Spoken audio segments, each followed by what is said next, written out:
Hey guys, it's David Franco once again from ddfranco.com/ask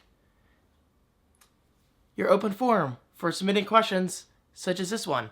And today's question comes from Barry Kavanagh. Barry, I apologize if I butchered your last name. But either way, thank you for the excellent question, which is how the written word is now digital, which puts pressure on journalists and businesses. Blockbuster being put out of business due to companies such as Netflix. Will technology eventually render companies such as these redundant also?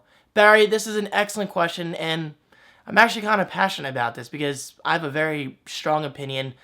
So let me start off by saying I'm not trying to offend anyone in businesses such as, the companies that are dying off like Blockbuster, music retailers, or anything like that. Barry does bring up an excellent question. I mean, companies are dying left and right because of advances in technology.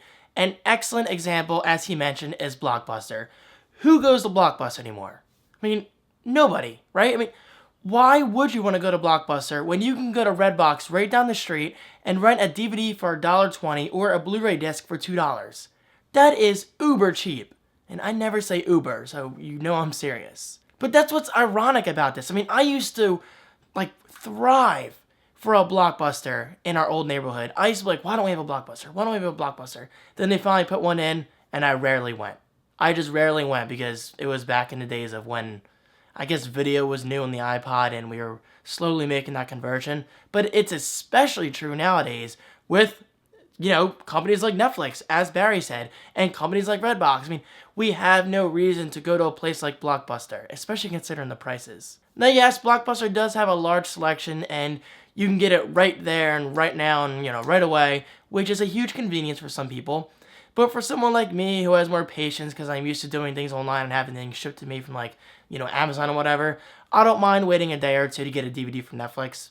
But honestly, I don't use Netflix for DVDs. I use it for purely streaming, and I'm freaking happy as hell with it. I love Netflix streaming. I use it every night. And the same thing goes for Redbox. I'm at Redbox all the time. I mean, just this past week or two, I rented a couple movies, and I love it. Excellent service.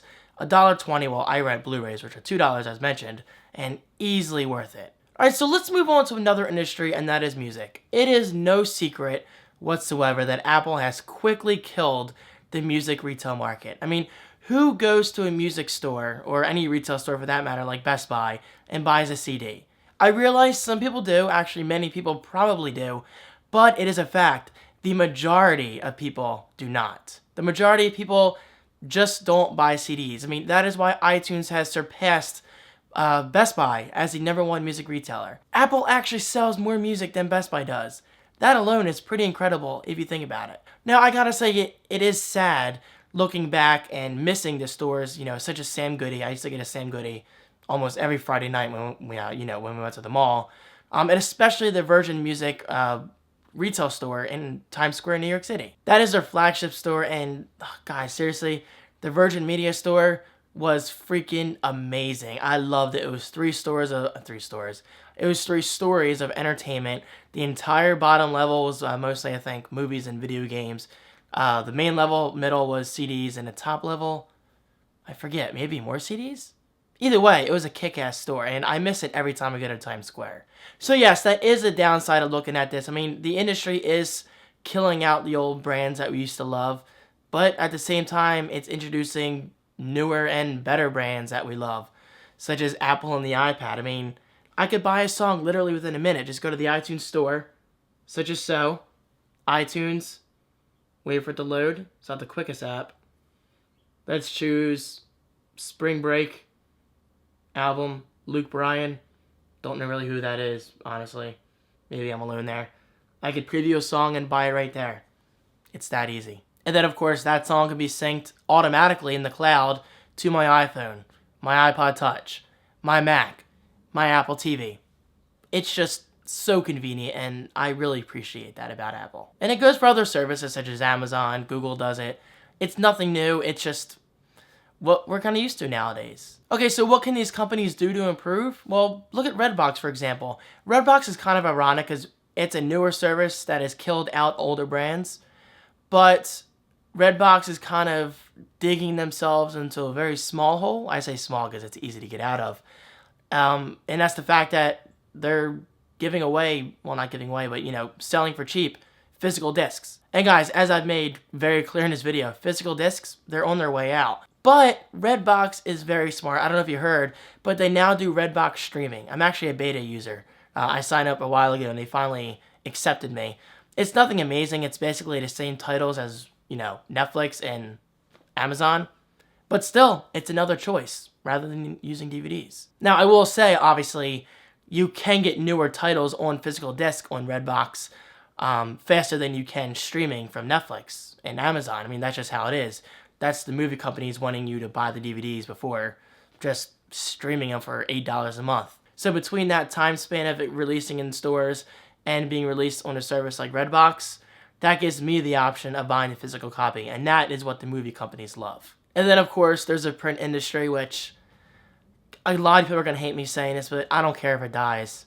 It's just newspapers are so big and bulky, and they just feel so old to me. Magazines are nice, but I can't even remember the last time I bought myself a magazine. And then there's physical books. I do like physical books. I will give you that. I mean, physical books I think will be around forever, but things like magazines and newspapers, they are quickly on their way out. And I know a lot of people are going to hate me saying that. I mean, it's not me making a decision, obviously. I'm just making an observation. It's a fact. Newspapers are dying, and there's nothing we can really do about it. It is what it is.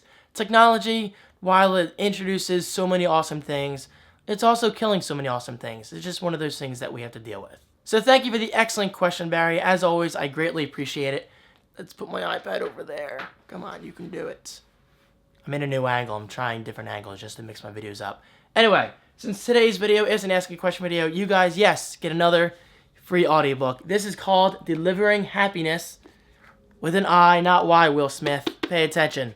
By Tony Hsieh.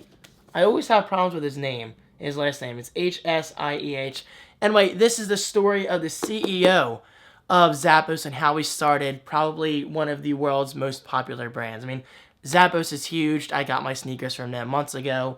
And actually, guys, I should say, ever since reading this book, I only use Zappos. So this is kind of like an ad for their company, but a brilliant ad. This basically just talks about the company, how it was brought up, and how they're very, very passionate about customer service and all the troubles they went through to get the company up and running. It actually is an amazing story. So, for you, this is free. Not this. This is mine, and I actually read it. It's a great book. But you do get the audiobook free. So check it out, guys, right below, audibletrial.com/thecreativeone.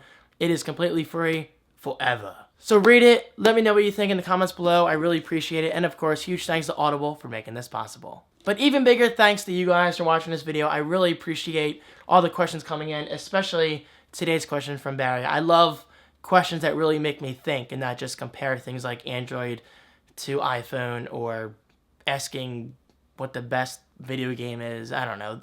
Those are easy questions. I like tough questions that really get me passionate and get me thinking a lot. Thank you guys so much for watching. Keep those questions coming. ddfranco.com/ask. And don't forget, I'm all over the place on social media. Twitter, Facebook, Instagram, my personal website, GearPop. Check them out. Links are right below. Thank you guys again. Your support means the world to me. And I will see you in tomorrow's video.